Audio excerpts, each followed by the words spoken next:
नमस्कार दोस्तों, मैं डॉक्टर अमित शर्मा आज आपके साथ एक बहुत इम्पॉर्टेंट टॉपिक डिस्कस करते हैं। बहुत सारी क्वेरीज आई हैं कि इस कोविड में हर घर में, जहाँ रोज़ मेरे पेशेंटों का फ़ोन आता है, व्हाट्सएप पे आता है कि हमारे घर में सबको लूज़ मोशन हो गया है और एक अजीब सी प्रॉब्लम खड़ी हो गई। ना तो हम अपने फिजिशियन से कांटेक्ट हमारा हो पा रहा है, ना अपने पीडियाट्रिशियन से कांटेक्ट कर पा रहे हैं, और इस इन्फेक्शन इतना है कि वो बाहर जाने में बहुत डर है। और ये डायरिया भी या लूज़ मोशन ऐसा है, जैसा कि पेशेंट बता रहे हैं कि वो पेट में दर्द होता है और रात भर में 8-10 बार लूज़ मोशन हो जाते हैं। साथ साथ उसको वॉमिटिंग टेंडेंसी भी फील हो रही है और पेट में बहुत क्रैम्प हो रहे हैं। तो दोस्तों मेरी एक कोशिश है कि मैं आपको कुछ मेडिसिन्स बताऊंगा ताकि आपको इमीडिएट हेल्प मिल सके। और मेरे जो पुराने कुछ पेशेंट हैं जिनके बच्चे बाहर सेटल्ड हो गए हैं, वो अकेले रह रहे हैं, वो भी बहुत परेशान है, उनकी भी एक क्वेरी है। तो मैं आज इस वीडियो के थ्रू आपको थोड़ा सा हेल्प करता हूँ, एक गाइडेंस देता हूँ कि आप कैसे इसको इनिशियल मैनेज करेंगे जब तक आप अपने फिजिशियन या बच्चों के लिए अपने पीडियाट्रिशियन से नहीं मिल पाते या आपको किसी हॉस्पिटल में एडमिशन नहीं मिल जाता, जो कि बहुत मुश्किल दिखाई दे रहा है। तो दोस्तों, जैसे कि आप जानते हैं, जब हमको लूज़ मोशन होता है, बहुत पानी वाला दस्त होता है, तो आप जेनफ्लॉक्स ओजेट खाते, जैसे ओफ्लॉक्सासिन ऑनिडाजोल, ये साल्ट है दोस्तों, ये टैबलेट सब खाते हैं, सब जानते हैं कि मेट्रोजिल आती है बाज़ार में, एक ओफ्लॉक्सासिन टैबलेट आती है। अगर कॉमन नाम लें तो जेनफ्लॉक्स ओजेट के नाम से आती है। तो एडल्ट ये खाते हैं, लेकिन दोस्तों इससे लूज मोशन रुक नहीं रहा है। तो मैं आपको एक दवा बताता हूँ, एक साल्ट बताता हूँ, जिसकी मदद हमारे फिजिशियंस इसमें करते हैं। और हमने भी अपने पेशेंटों में जिन जिन की क्वेरी आई है, जो लोग उनके फिजिशियन नहीं मिल पाए, उनको बताया और बहुत हेल्पफुल हुआ है। एक लोप्रामाइड साल्ट आता है और ये टैबलेट आपको बाज़ार में लोप्रामाइड के नाम से मिल जाएगी। तो अगर आपको रात में, मान लीजिए आपको रात में पेट दर्द हुआ, आपको लूज़ मोशन शुरू हुआ, तो वैसे ही कोई फ़ोन नहीं उठा रहा है, तो आप कहाँ जाएंगे? और आपको अगर 8-10 लूज मोशन हो गए तो आप तो डिहाइड्रेशन से ही आपकी दम निकल जाएगा।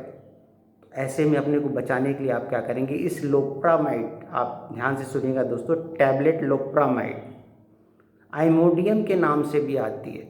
इससे पहले हमारे गवर्नमेंट के प्रोटोकॉल में ये आइमोडियम के नाम से टैबलेट थी दोस्तों।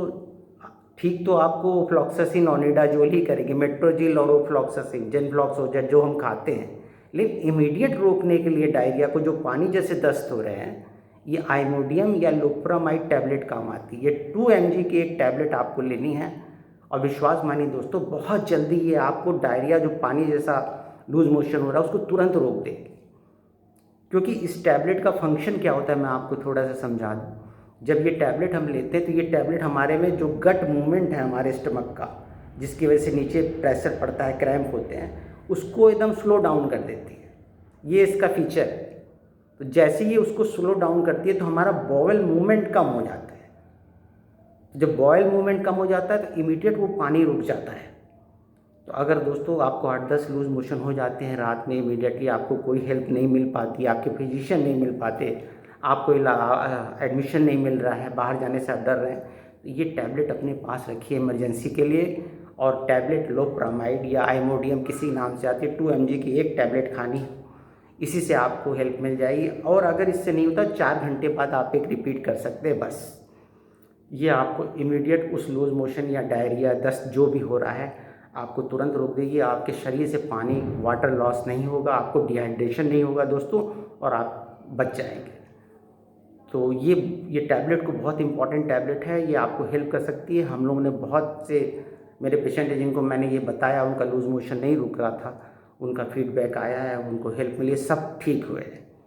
दूसरा, अगर वो चाइल्ड है, बच्चे की बात करें हम, 5 से 10 साल की एज की, उसमें कोई टेंशन नहीं है। मेट्रोजिल और ओफ्लॉक्सासिन, जेनफ्लॉक्स ओजेट सिरप के नाम से आती है, आप उसको दें, बच्चे उसी से ठीक हो जा रहे हैं, चाइल्ड जो है। और जो बहुत छोटे बच्चे हैं, कईयों का फ़ोन आ रहा है, उनको पीडियाट्रिशियन नहीं मिले, जैसे 1 साल तक, 9 महीने की बच्ची है, बच्चा है, तो उसको एंटीबायोटिक नहीं देते दोस्तों। उसके लिए एक आपका एंटेरोजर्मिना सस्पेंशन आता है। फिर से मैं बताता हूँ, एंटेरोजर्मिना सस्पेंशन, इस मिडिल फिंगर के थिकनेस के बराबर बॉटल रहती है, उसमें सस्पेंशन रहता है, जैसे ग्लूकोज की बॉटल रहती है, इतनी थिकनेस की बॉटल रहती है। उसको खोलिए और 10 ड्रॉप 15 ड्रॉप उसमें डाल दीजिए उसके मुंह में। और अगर बहुत ज़्यादा हो रहा है तो आप आधी आधी 2 बार में यूज़ कर सकते हैं। ऐसा 3 दिन उसको पिलाइए। उसको डालते ही आप देखेंगे कि बच्चे का तो लूज़ मोशन उसी से रुक जाता है। उसके लिए आपको किसी एंटीबायोटिक की आवश्यकता नहीं पड़ती है। तो एडल्ट में कैसे कंट्रोल करना है, टैबलेट लोप्रामाइड आपके पानी जैसे दस्त को इमीडिएट रोक देगी। चाइल्ड है 5 से 10 साल का, ओफ्लॉक्सिन ऑनिजल सिरप जो आ रही है मैंने बताया, ओफ्लॉक्सासिन और निडाजोल या मेट्रोनिडाजोल ये सिरप आती, आप इसको दीजिए, वो रुक जाएगी। और बच्चों में एंटेरोजर्मिना सस्पेंशन मैंने बताया, ऐसे बॉटल होगा ग्लूकोज की, उसको खोलिए, आधा आधा पिला दीजिए, बच्चे की लूज़ मोशन रुक जाएगा। तो इसके लिए इससे होगा ये कि आपको रात में मदद मिल जाएगी, आपको समय मिल जाएगा अपने फिजिशियन से या अस्पताल जाने तक। वरना डिहाइड्रेशन से ही ऐसे कोविड में जब एडमिशन नहीं मिल रहा है तो वो बेचारे परेशान हो रहे हैं और बिल्कुल उनका शरीर टूट जा रहा है। तो ऐसा ना हो कि डिहाइड्रेशन से कोई कैजुअलिटी हो जाए, तो ये आप थोड़ी सी टैबलेट अपने पास रखिए इमरजेंसी के लिए। दूसरा दोस्तों, मैं ये उन लोग के लिए भी बनाया हूँ जिनके बच्चे बाहर हैं, वो अकेले हैं, मेरे बहुत पुराने पेशेंट हैं, वो भी इससे हेल्पफुल होंगे। और उनकी रिक्वेस्ट भी हम आज ये वीडियो बनाए हैं, अपने लीग से हट के हमने ये बनाया कि आपको इससे ज़रूर मदद मिलेगी। 2 और रिसर्च आए हैं, मैं आपके साथ शेयर ज़रूर करना चाहूँगा दोस्तों। बहुत सारे क्वेश्चंस आ रहे हैं, सर मेरी स्मेल चली गई है, डॉक्टर साहब मेरी स्मेल चली गई है। तो मैं जिनकी स्मेल चली गई है मैं उनको कॉन्ग्रेचुलेट करना चाहता हूँ, क्योंकि रिसर्च एक आया दोस्तों, जिनकी स्मेल चली गई है उनकी कोविड से डेथ नहीं हो रही। ये रिसर्च में आया है, मैं नहीं कह रहा हूँ, इट्स रिसर्च। अभी लेटेस्ट जो रिसर्च हुई है, ये स्मेल चली जाइए कोई दिक्कत नहीं, आपको मीठा पता नहीं लगेगा, आपको और टेस्ट, लेकिन आपको खट्टा पता लगेगा, तो आप वही खाइए जो आपका टेस्ट आपको आता है। और ये स्मेल के लिए आपको चाहे आप दवाई लें या न लें, ये अपने आप 15 दिन में ठीक हो जाएगी। इसलिए मैं जिनको स्मेल चली गई है वो बार बार परेशान ना हो, इसमें कोई टेंशन वाली बात नहीं है, ये बहुत माइल्ड उसमें आता है, रिसर्च में आया है, और ये लोग ठीक हो जा रहे हैं। दूसरा, जिनको फीवर होता है, ऑक्सीजन के लिए हम कहते हैं आप, हमें बहुत इंपॉर्टेंट है ऑक्सीमीटर आप अपने साथ रखिए। पल्स ऑक्सीमीटर सबको रखना चाहिए दोस्तों। अगर आपको फीवर है दोस्तों इसमें, इस सीज़न में, चाहे वो किसी वजह से आया है, तो जब तक बॉडी में फीवर है, ये नई रिसर्च है, जब तक बॉडी में फीवर है आपका O2 सैचुरेशन लेवल कम नहीं होता है ऑक्सीजन का। ये बिल्कुल लेटेस्ट रिसर्च है। तो अगर आपको फीवर है तो आप उससे घबराइए नहीं, उस फीवर से ये देख लीजिए आपकी ऑक्सीजन लेवल कम नहीं होगा, आप मेज़र करके ऑक्सीमीटर में देखिए। क्योंकि दिक्कत उनके साथ आई है जिनको ये एहसास ही नहीं हुआ कि उनका ऑक्सीजन सैचुरेशन कम हो रहा है, और वो अपने आप को नॉर्मल फील कर रहे थे और सडनली वो कोलैप्स कर गए। लेकिन जिनको फीवर है, ये सेकंड रिसर्च है, पहली हमने बताई आपको, जिनको स्मेल चली गई है वो बिल्कुल ना घबराएं, वो धीरे धीरे ठीक हो जाएंगे, उनको कुछ नहीं होगा। ये रिसर्च कहती है कि वो सेफ़ है। दूसरा रिसर्च ये कहती है जिनका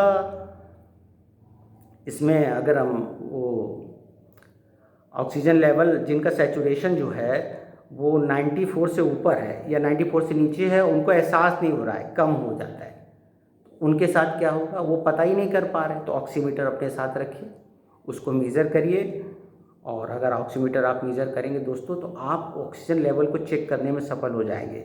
कैजुअलिटी उसी की हो रही है जो अपने ऑक्सीजन लेवल को चेक नहीं कर पा रहा है। तो अगर आपकी स्मेल चली गई है, आपको बरी होने की कोई दिक्कत नहीं। आपको टेम्परेचर है, दूसरी रिसर्च है, टेम्परेचर है, आपकी ऑक्सीजन लेवल तब तक डाउन नहीं होगा जब तक आपकी बॉडी टेम्परेचर शो करती रहेगी। ये 2 नए रिसर्चर हैं, मैं आपके साथ शेयर किया हूँ, मुझे उम्मीद है ये आपके लिए हेल्पफुल होगा। अपना ख्याल रखिए दोस्तों, मास्क लगाइए, घर से बाहर बेवजह मत जाइए। और भी जो आपके मेरे पुराने जितने पेशेंट हैं झलवा और प्रीतम नगर के, मैं उनसे रिक्वेस्ट करूँगा कि वो मेरे व्हाट्सएप पे अपनी क्वेरी भेज दें। मुझसे जो भी हेल्प हो सकेगी मैं आपको ज़रूर आंसर दूंगा, और नहीं हो सकेगी तो मैं अपने कोलीग्स से पूछ के आपको जवाब दे दूंगा। तो मुझे उम्मीद है कि मैंने आज जो भी आपको बताया है वो आपके लिए हेल्पफुल होगा। मुझसे जुड़े रहिए, हमारे चैनल को सब्सक्राइब कीजिए ताकि और लेटेस्ट इन्फॉर्मेशन हम आपके साथ शेयर करते रहें। नमस्कार।